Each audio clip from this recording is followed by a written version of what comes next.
At dito nagsisimula ang alamat ng harana ni Pedro. Ang mga tauhan. Narrator ay si Kay at Eliza. Si Yana si Aling Puring. Si Dane ay si Pedro. Si Kate si Lisa. Si Jello si Mang Kiko. Si Mika si Aling Marites. Si Lloyd si Kulas. At si Hans at si Dea ang tinig ng harana. At dito nagsisimula ang ating kwento.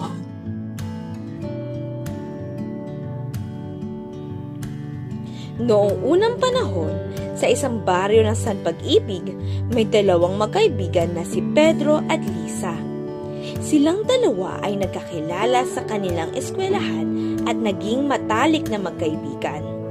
Di nagtagal ay napalapit ang damdamin ni Pedro kay Lisa at dahil dito, naisip ni Pedro na ligawan si Lisa.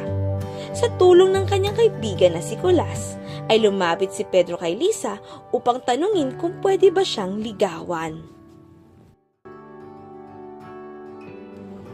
Lisa, pwede ba kitang ligawan? Pedro, may dala ka bang bulaklak? Wala eh. Pero may dala akong sibuyas, pampaluha. Bakit naman sibuyas dala mo?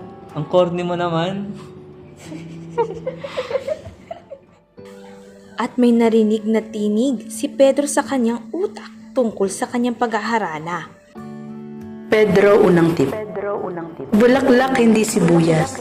Ang panliligaw ay pagpapasaya, hindi pagpapaiyak.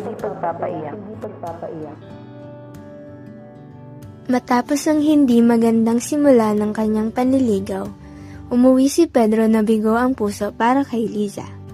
At napaisip siya, kailangan niya nang mag-isip, paano ba niya papasiyahin ang kanyang nililigawan. Matapos ang ilang oras, bigla siyang napaisip ng ideya. Katulad ng iba ay kakantahan niya si Liza sa kanyang bahay. Sinabi niya ito sa kaibigan niya na si Kulas at tinanong din kung pwede din ba niya hiramin ang gitara niya. Pumayag naman si Kulas at silang dalawa ay pumunta sa bahay ni Liza. Sakto, nandun din ang magulang ni Liza na si Mang Kiko at Aling Marites na hindi masaya sa ginagawa ni Kulas. 3, go. Liza, ikaw ang bituin ng buhay ko. Between? Parang lasing na lamok ang boses mo. Gusto mo ba talaga ang anak ko? Aba, baka magising lahat ng kapitbahay, baka umulan sa pagkanta mo, Pedro. Pedro, hindi na uso yung pagkanta. Mas bothering naman. Kantahan mo ng rap, mas uso yun. Yo! Liza, ikaw na nga! Mayroon na namang narinig na tip si Pedro sa kanyang isip tungkol sa kanyang pangalawang paghaharana. Pedro, pangalawang tip. Ang harana ay taos-puso, hindi rap battle. Umuwi na namang bigo si Pedro sa kanyang panliligaw. Naiinis na siya, 2 beses na siyang nabigo na umakit ng ligaw kay Lisa. Noong tinawag siya ng kanyang lola na si Lola Puring upang kumain at kasama ni Lisa, ay nagtanong na ng payo si Pedro kay Lola Puring kung paano ba umakit ng ligaw kay Lisa. At sa wakas, nakinig na si Pedro sa payo ni Lola Puring. La, bakit hindi ako sineseryoso ni Liza? Anak, anong klase ng panliligaw ang ginagawa mo? Kumanta po ako sa bahay nila nagrapa nga po ako Anak, tandaan mo, respeto at pasensya ang puhunan sa ligawan. Hindi pagrap at kanta lang. Pedro, natutuwa kung hindi ka nasablay. Simple lang ang gusto ko, katapatan at malasakit. Lisa, hindi ako mayaman, pero puno ng pagmamahal ang puso ko. At sa huling pagkakataon, nakarinig si Pedro ng panghuling tip tungkol sa kanyang panliligaw. Pedro, panghuling tip. Ang tunay na panliligaw ay paghahanda sa kasal, hindi panandali ang saya.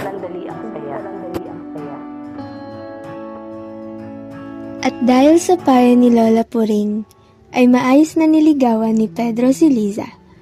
Binigyan niya ito ng bulaklak, laging tinutulungan sa mga dala nito, at di nagtagal ay unti-unting napalapit ang puso ni Liza kay Pedro. Isang araw ay umakyat muli si Pedro ng ligaw sa bahay ni Liza at kinausap ng magulang nito. Pedro, kung seryoso ka, patunayan mo.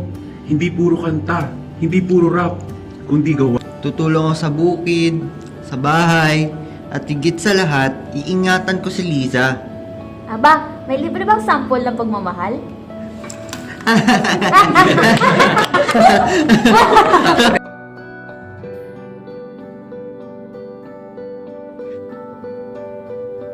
Makalipas ang panahon at maraming pagliligaw, tinanggap na ni Liza si Pedro.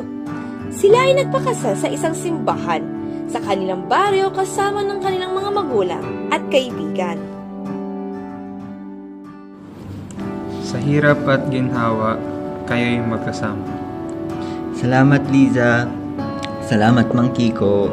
Salamat din sa sibuyas at sa pag-rap nang nagpapaalala sa akin ng mga maling simula. At salamat sa tamang harana. At Basta wag ka lang kumanta ulit.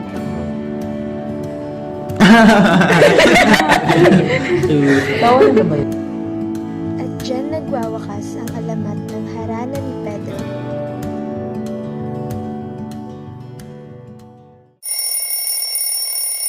Liza! Bakit ka sumigaw, Pedro?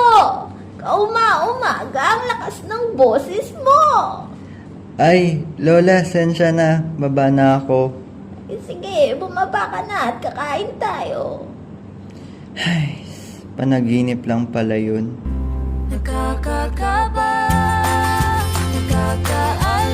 Sensya na, Liza. Minsan, namiss kita.